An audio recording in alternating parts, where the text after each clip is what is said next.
Irmãos, lembro que o meu tema geral ontem e hoje é Calvino, os puritanos e o trabalho.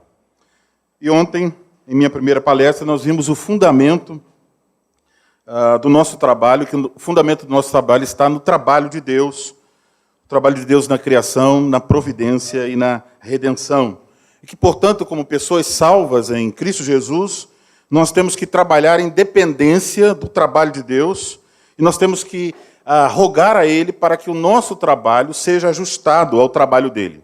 Vimos também o conceito sobre a questão do dia de descanso, como um dia em que nós paramos para que Deus trabalhe em nós, a fim de ajustar em nós o seu trabalho.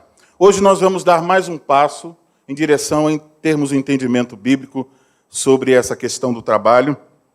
Nós vamos ver aquilo que diz respeito à questão da vocação. Então, em primeiro lugar, eu quero chamar a atenção de vocês para o seguinte fato. Quando nós nos aproximamos dessa ideia de vocação relacionada ao trabalho, nós estamos lidando com uma ideia que é uma ideia que vem da Reforma Protestante. Como vocês ouviram ontem, antes, no catolicismo medieval, prevalecia a seguinte ideia, que o trabalho sagrado era o trabalho para o qual Deus chamava o homem. Mas o trabalho secular era um trabalho inferior, que Deus não tem muita relação com esse trabalho. Então, o trabalho que unia o homem a Deus, no trabalho de Deus, era apenas o trabalho sagrado. Portanto, o conceito de vocação, o chamado de Deus, era entendido somente em relação à vida religiosa. Por exemplo, um monge seria alguém vocacionado por Deus. Um pedreiro não seria alguém vocacionado por Deus. Por quê? Porque o trabalho do monge era visto como uma obra de Deus, mas o trabalho do carpinteiro, do pedreiro, era visto como um trabalho terreno, um trabalho do homem. Então, esse tipo de perspectiva sobre o trabalho, sobre a vocação, gerou, então, uma atitude negativa em relação ao trabalho. Isso pode ser visto, por exemplo, bem antes do período medieval, no próprio Agostinho. No livro A Cidade de Deus, Agostinho diz o seguinte: labor, embora útil, é em si mesmo uma punição.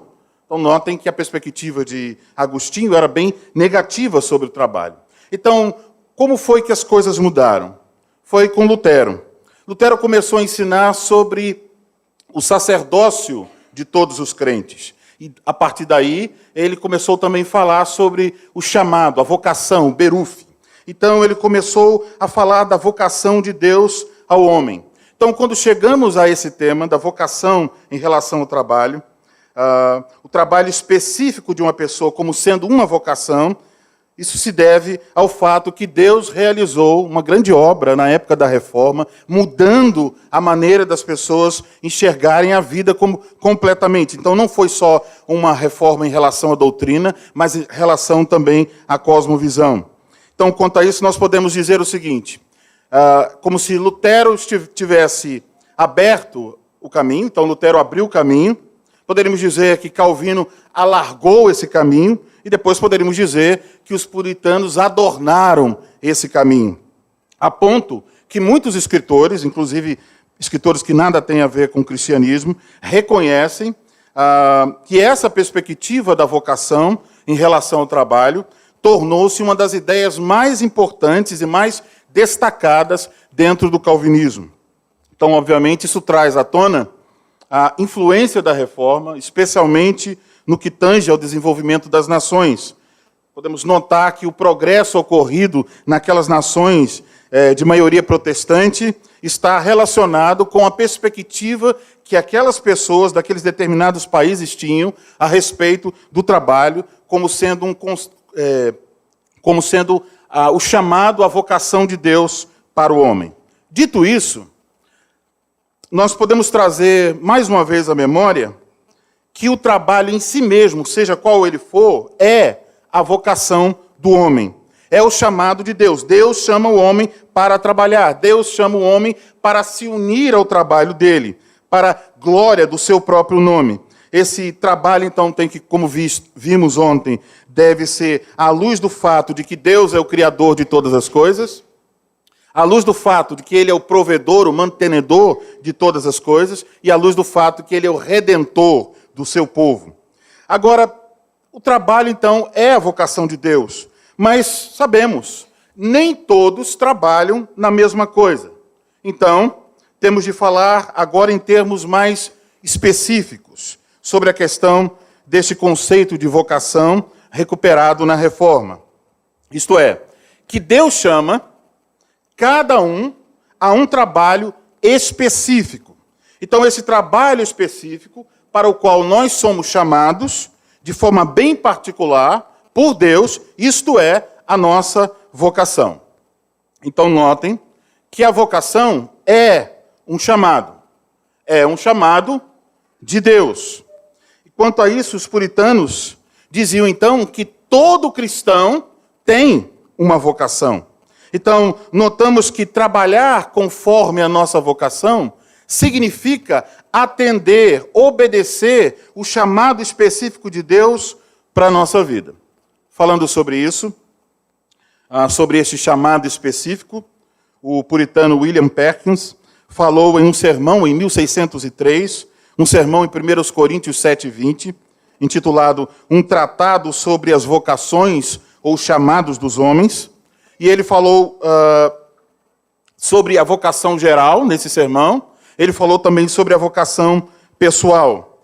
A vocação geral, segundo Perkins, é o chamado de Deus para nós sermos cristãos. Poderíamos lembrar aqui dos 3 ofícios que nós temos como cristãos, como sacerdotes, profetas e reis. Então, Perkins mostrou que temos esse chamado geral, somos chamados para sermos cristãos nesse mundo. Mas ele também mostrou que há uma vocação pessoal, há uma vocação relacionada com um ofício específico. E então Perkins, em seu sermão, fez uma relação dessas duas vocações.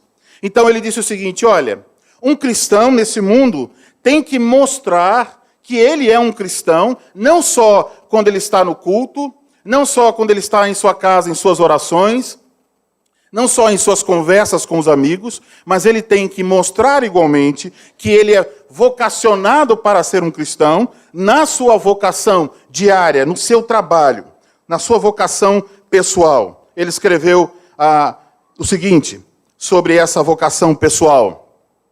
Uma vocação, ou chamado, é um certo tipo de vida ordenado e imposto ao homem por Deus para o bem comum. Toda pessoa, de todo grau, estado, sexo ou condição, sem exceção, deve ter algum chamado pessoal e particular em que caminhar. Notem, então, que a vocação sobre a qual Perkins fala não é simplesmente uma vocação para um trabalho remunerado. Ele fala sobre um certo tipo de vida ordenado e imposto ao homem por Deus. Então, essa vocação sobre a qual ele fala é a tarefa que Deus dá ao homem. Deus dá ao homem uma tarefa específica. Isso é o chamado de Deus para esse trabalho específico. Então, fica claro que nessa perspectiva, o que é o homem? Ele é um mordomo que serve a Deus por meio do seu trabalho. Então, o trabalho, o cumprimento da vocação, é visto aqui não como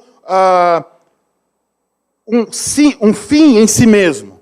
O trabalho não é o fim, a vocação não é o fim a qual queremos chegar. A vocação é apenas o meio para alcançarmos um fim. E qual é o fim? Se lemos os puritanos, veremos. O fim é glorificar a Deus no serviço ao próximo. O que deve ter consequências, então, em toda a nossa maneira de trabalhar e nossa perspectiva sobre o trabalho. Então, notamos assim que a vocação tem como fundamento a soberania de Deus. O direito de Deus dizer como cada um de nós deve viver. Por isso Calvino escreveu o seguinte, ele diz assim, a Escritura usa esta palavra vocação para mostrar que uma forma de viver não pode ser boa, nem aprovada, a não ser que Deus seja o seu autor. Diz mais, esta palavra, vocação, também quer dizer chamado. E esse chamado implica em que Deus faça um sinal com o dedo e diga a cada um, quero que vivas assim ou assim. Então fica claro que quando estamos falando dessa questão da vocação, pensando, por exemplo, sobre a escolha de uma profissão, essa escolha da profissão tem que ser de acordo com esse chamado de Deus, para um trabalho específico.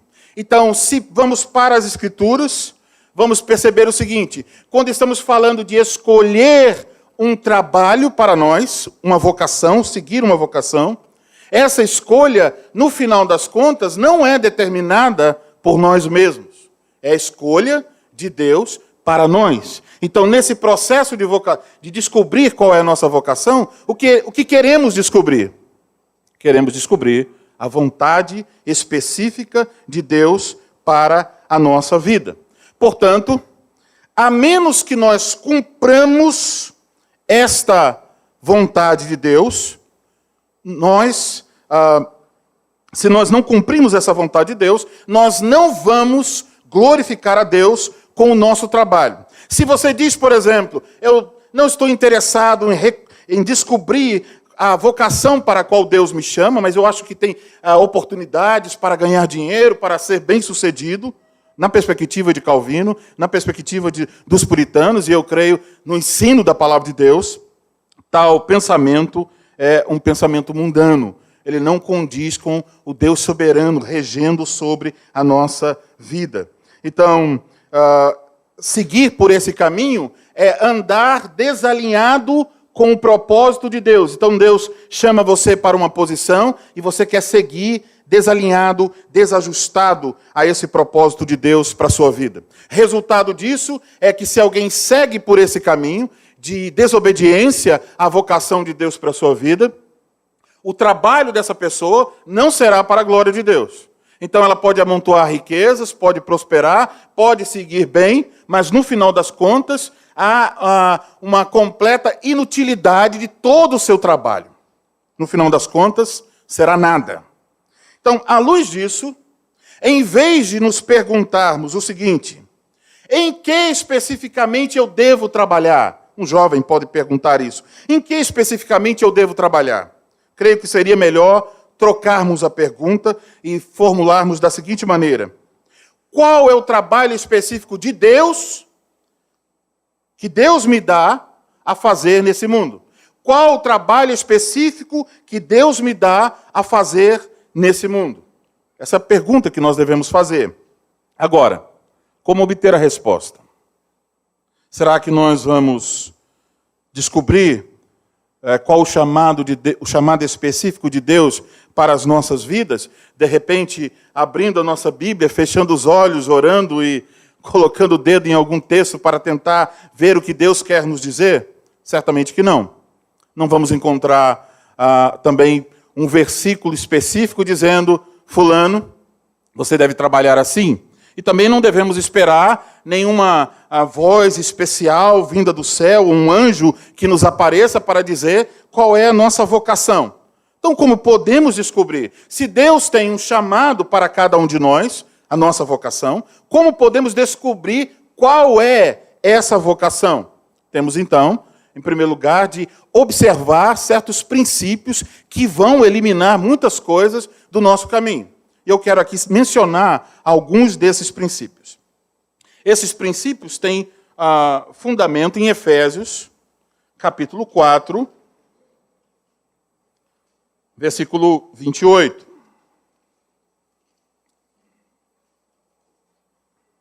E se vocês observarem o contexto desse versículo, descobrirão que o versículo 28, como os outros versículos anteriores e posteriores, estão relacionados com os frutos da nova vida em Cristo Jesus. Ou seja, estão relacionados com o despir-se dos feitos do velho homem e o revestir-se dos feitos do novo homem. 28. Aquele que furtava, não furte mais. Antes, trabalhe, fazendo com as próprias mãos o que é bom, para que tenha com que acudir ao necessitado. Olhando para Efésios 4, 28, percebemos então que, no final das contas, devemos lembrar que Deus quer que nós o sirvamos, que o nosso trabalho se ajuste ao trabalho dele, e aí podemos nos perguntar qual é uma das maneiras que o nosso trabalho se ajusta ao trabalho de Deus. E Efésios 4, 28 nos mostra isso. Ou seja, o nosso trabalho tem como objetivo servir o próximo. Isso é o ensino geral de Efésios 4, 28. E, de novo, cito o puritano William Perkins, que ele disse o seguinte: o verdadeiro objetivo de nossa vida é servir a Deus, em servir ao homem. E como recompensa desse servir, Deus envia sua bênção sobre os trabalhos, permitindo que eles recebam por seus labores. Então, perceba que ele está colocando, dizendo, olha, o objetivo do trabalho ou de seguir uma determinada vocação não é financeiro. Deus nos chama para servi-lo, servindo ao próximo, e apenas como consequência desse nosso serviço, pela graça de Deus, Ele nos abençoa e faz com que nós tenhamos a recompensa pelo nosso labor.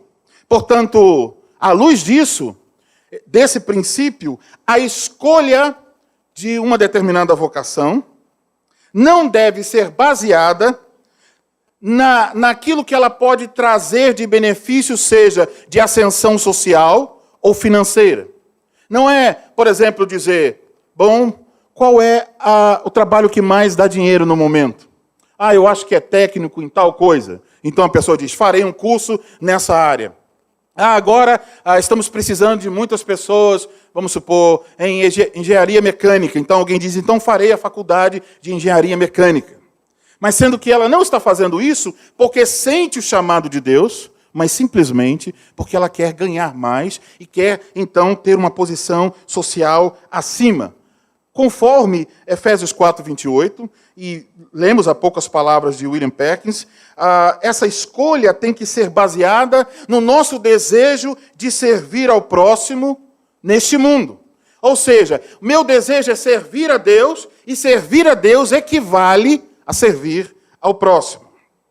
Segundo princípio, ainda em Efésios 4, 28.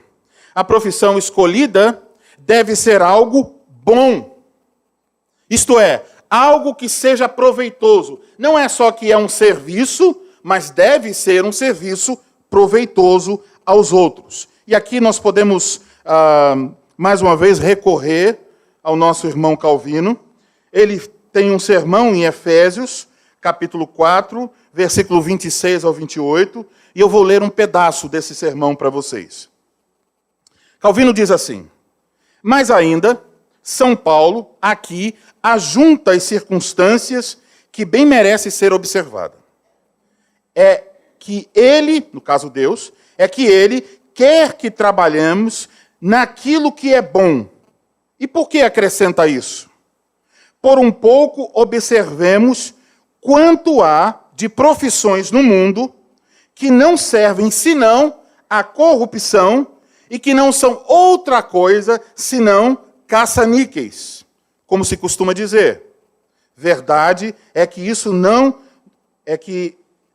não nos parecemos apercebidos. E por quê? Porque contente está cada um em que aqueles que têm sejam pródigos, para que o dinheiro seja semeado em toda parte.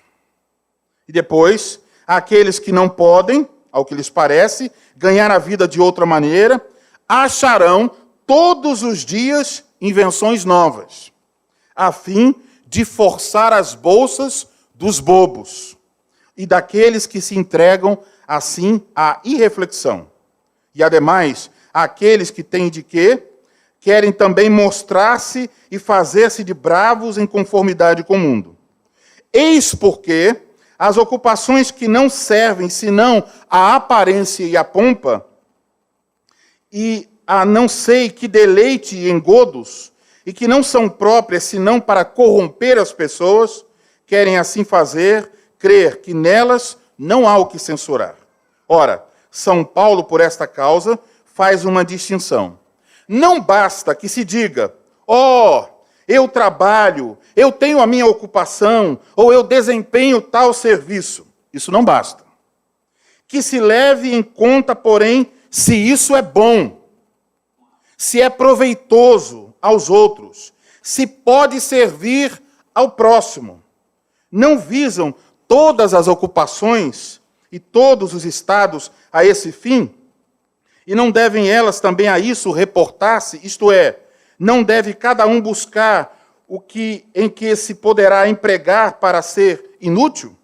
Eis aí porque somos comparados aos membros de um corpo.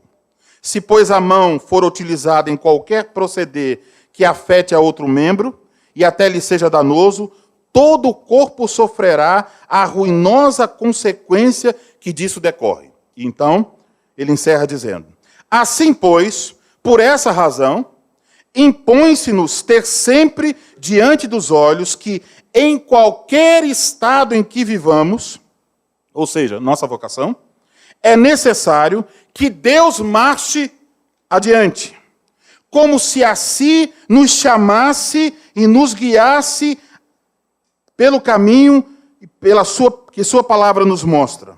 Certo é que jamais profissão alguma será dele aprovada se não for útil e se o público não for dela servido e se também não redundar em proveito de todos. Então, fica bem claro, na perspectiva de Calvino, que nenhum trabalho que não redunde em utilidade, em serviço bom para o próximo, pode ser considerado um trabalho que vai glorificar a Deus. Agora, um terceiro princípio. Então, o terceiro princípio é que a profissão ou a vocação que alguém pode seguir deve ser uma vocação digna de Deus. Então, podemos reconhecer aqui, mais uma vez, com Calvino, que a grande maioria das profissões é digna da vocação que Deus chama ao homem, mas, contudo, há certas atividades que são ilícitas. E mesmo que essas atividades ganhem, por exemplo, em nosso país, um caráter legal, um caráter de legitimidade por parte do governo, há trabalhos que não condizem com a dignidade de Deus. Há trabalhos que visam tão somente a exploração ou o prazer. Então, não são um trabalho que traz um resultado eficaz e realmente bom para o próximo.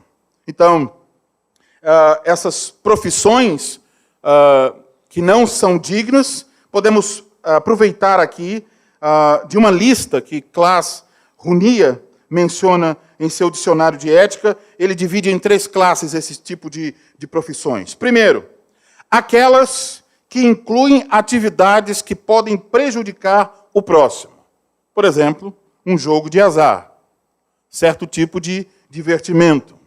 E eu colocaria aqui aquele sistema de pirâmides, que no final das contas alguém vai levar prejuízo com isso. Também, a segunda classe, ele coloca aqueles que não prestam serviço útil à sociedade. Então, por exemplo, produzir um determinado tipo de literatura que não redunda no bem da sociedade. Por exemplo, a prostituição também visa somente o prazer e não o bem da sociedade. De novo, poderia citar a questão das pirâmides financeiras, que no final das contas só tem um objetivo, enriquecer a própria pessoa que faz o investimento e não em servir como um bem à sociedade. Terceiro, ele menciona aquelas profissões que, apesar de serem boas e dignas, não são boas para aquele crente em particular. Vamos supor que você tivesse uma fraqueza muito grande com o café. Que você seja alguém que, quando vê uma xícara de café, imediatamente deseja e toma muitas xícaras, e poderia até alguém dizer, você é viciado em café. Lógico que não seria muito edificante você trabalhar em uma cafeteria. Então, isso seria um problema para você.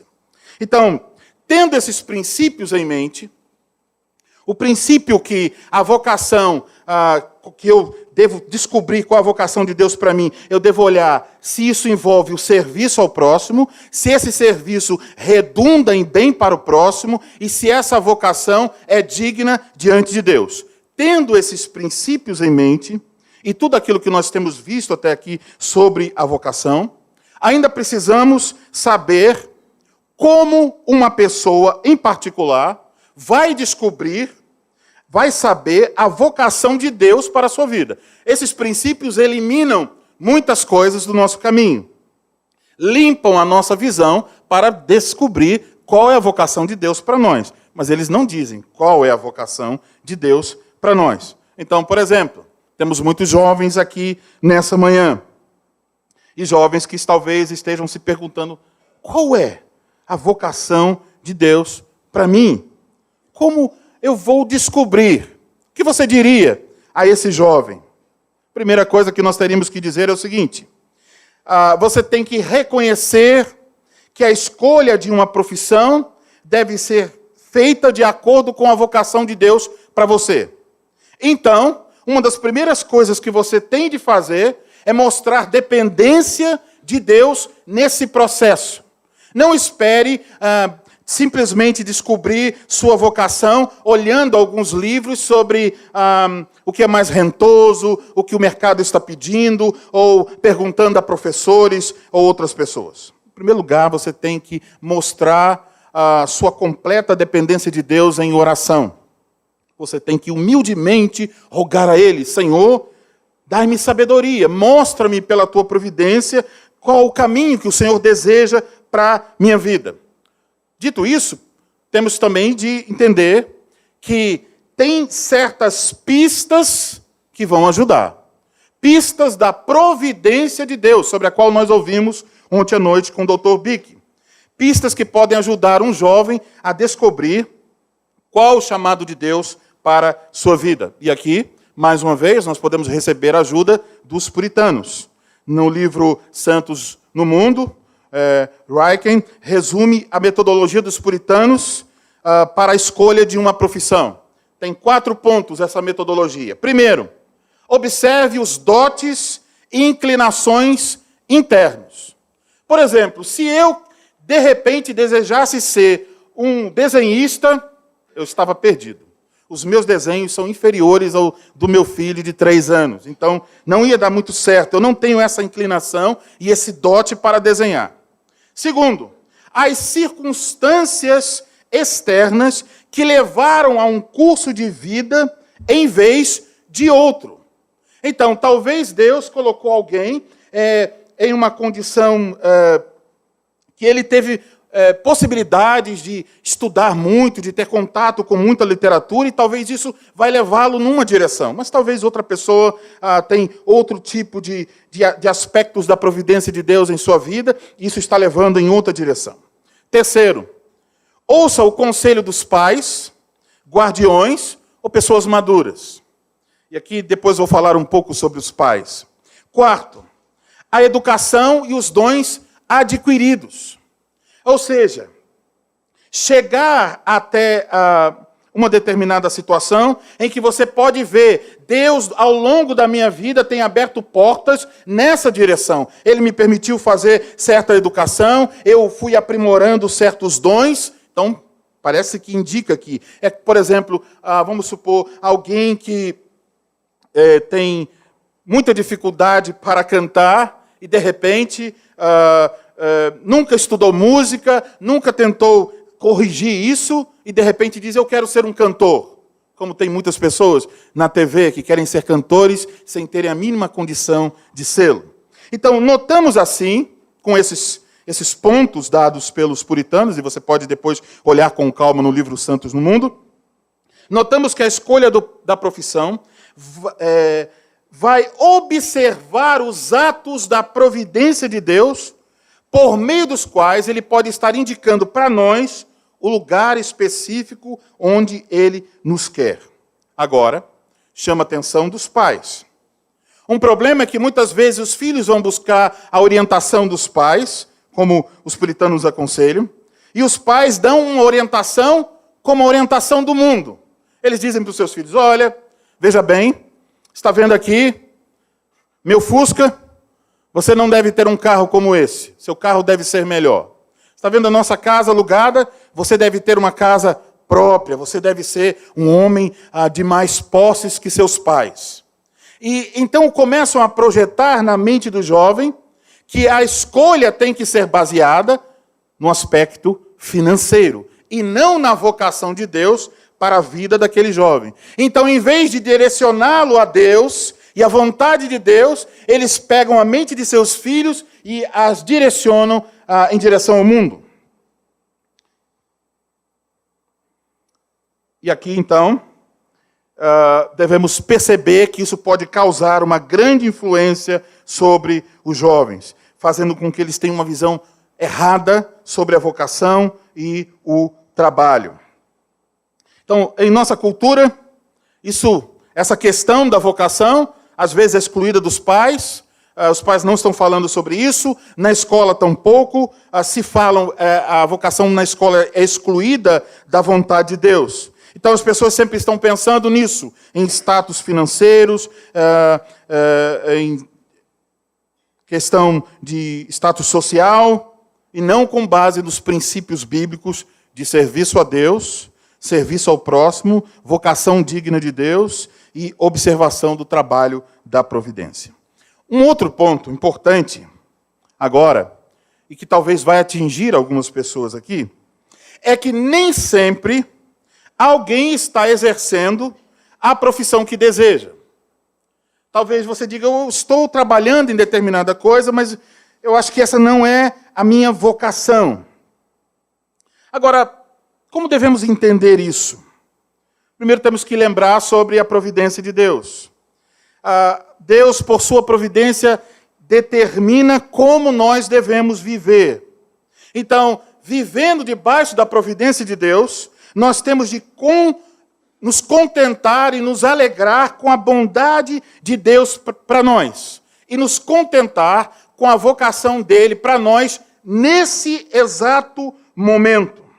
Então, devemos proceder assim, aceitando uma determinada vocação, com paciência, com submissão, até que Deus, por sua graça, nos abra outra porta e que finalmente nós cheguemos àquela vocação que nós consideramos que é a vocação para a qual Deus nos chama. E por que isso pode acontecer? Esse tipo de vocação temporária para depois chegar em uma vocação final.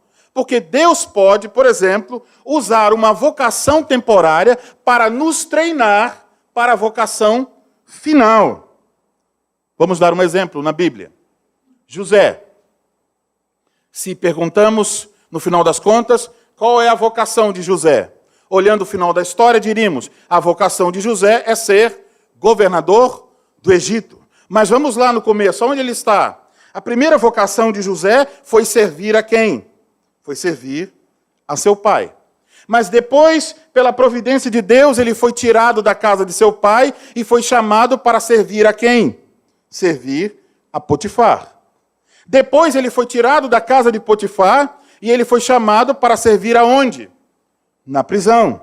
E finalmente Deus o tirou da prisão e o colocou como governador do Egito. Agora, observe o seguinte: como foi que José reagiu diante de cada momento da vocação de Deus para a sua vida? Não foi com murmuração, não foi com reclamação. Talvez alguém reclame de seu salário baixo. José não tinha salário na prisão, e tampouco na casa de Potifar. Então era um momento de Deus para a sua vida. Ele serviu a seu pai, serviu a Potifar e serviu na prisão como se estivesse servindo a quem? Como se estivesse servindo ao próprio Deus, em cada um desses lugares humildes e piores do que qualquer profissão que nós possamos imaginar. Então, ele aceitou a vocação temporária com humildade, até que Deus lhe desse a vocação final. Um outro exemplo da Bíblia, Moisés. Deus chamou Moisés para libertar o seu povo. Isso é a vocação final.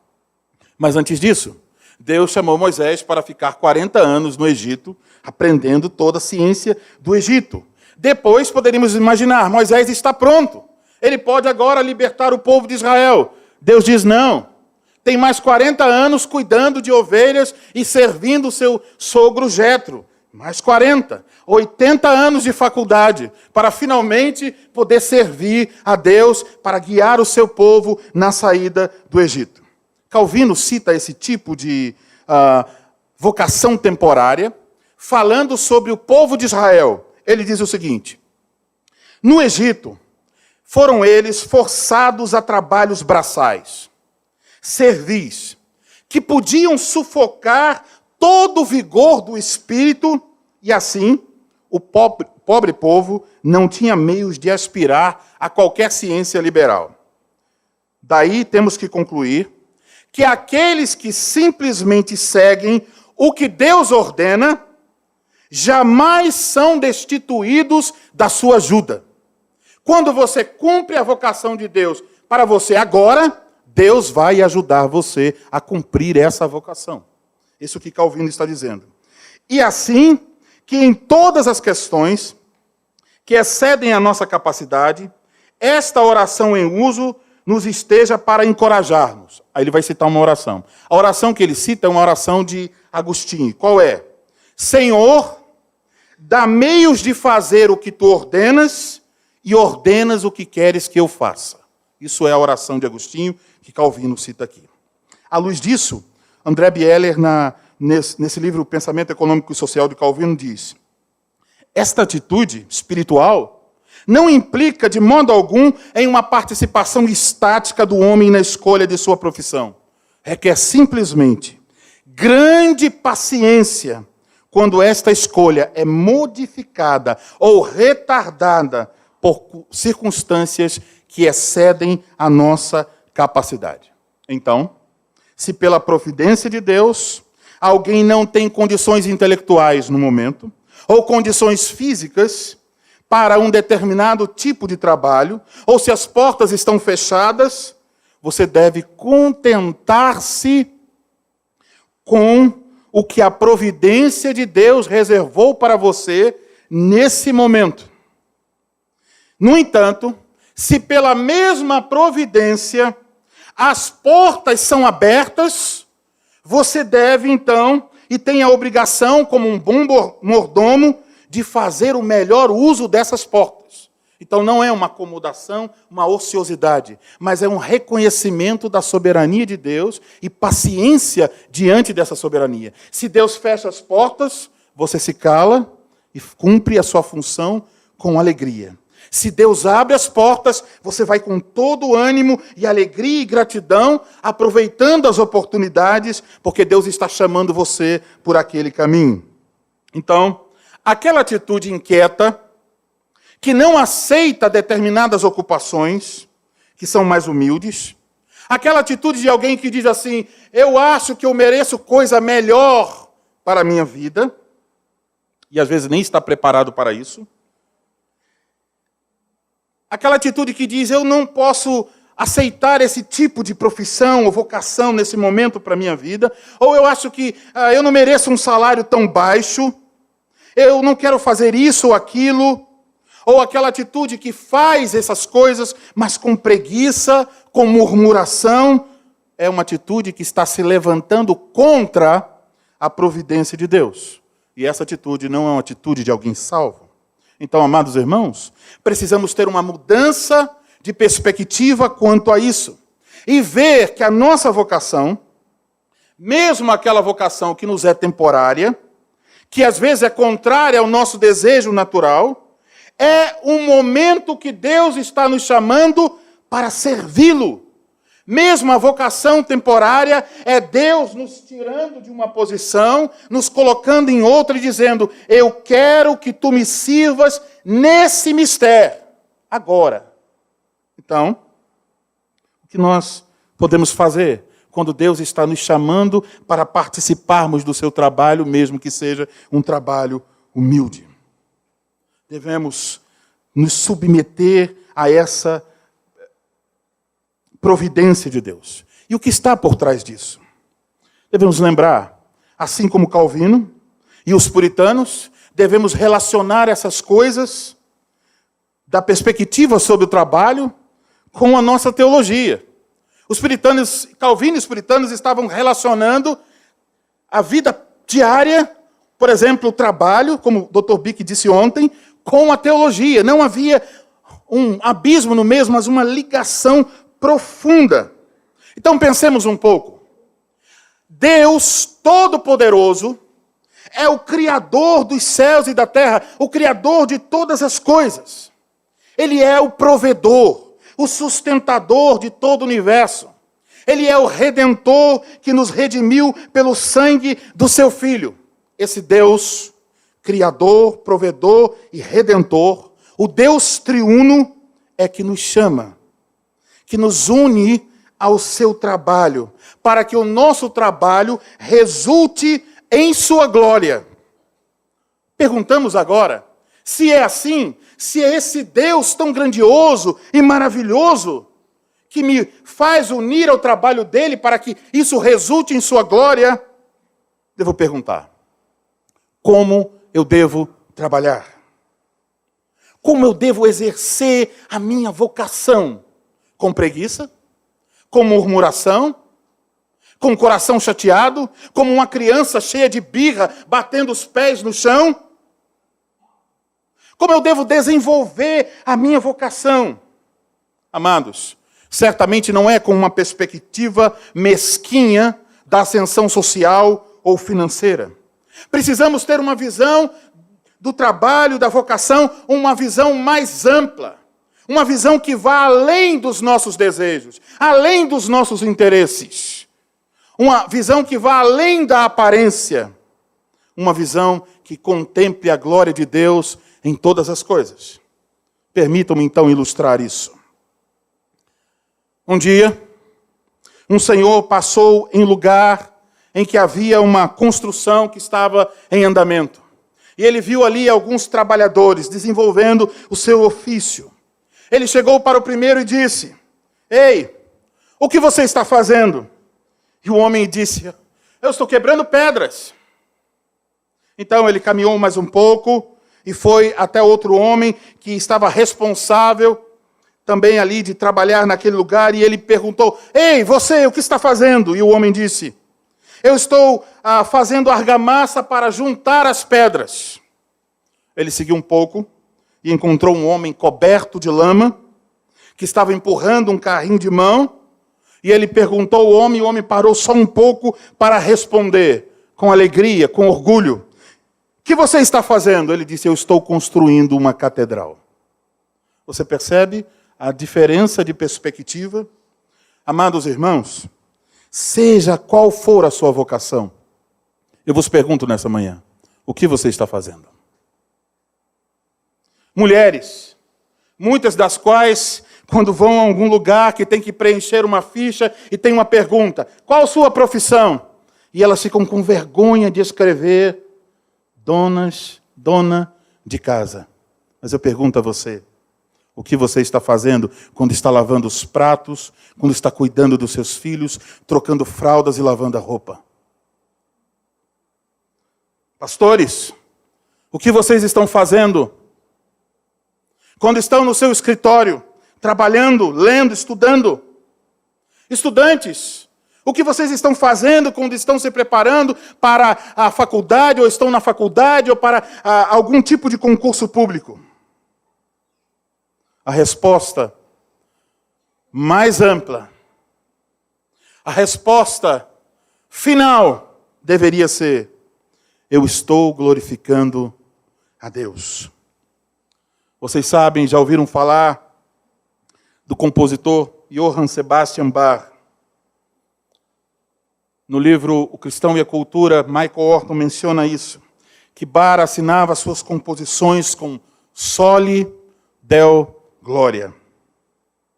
Amados irmãos, nós devemos cumprir a nossa vocação diariamente, de tal forma que como se houvesse em cada obra nossa, em cada lavar de roupas, em cada capinar do quintal, em cada trabalho que nós executamos, só lhe deu glória. Amém.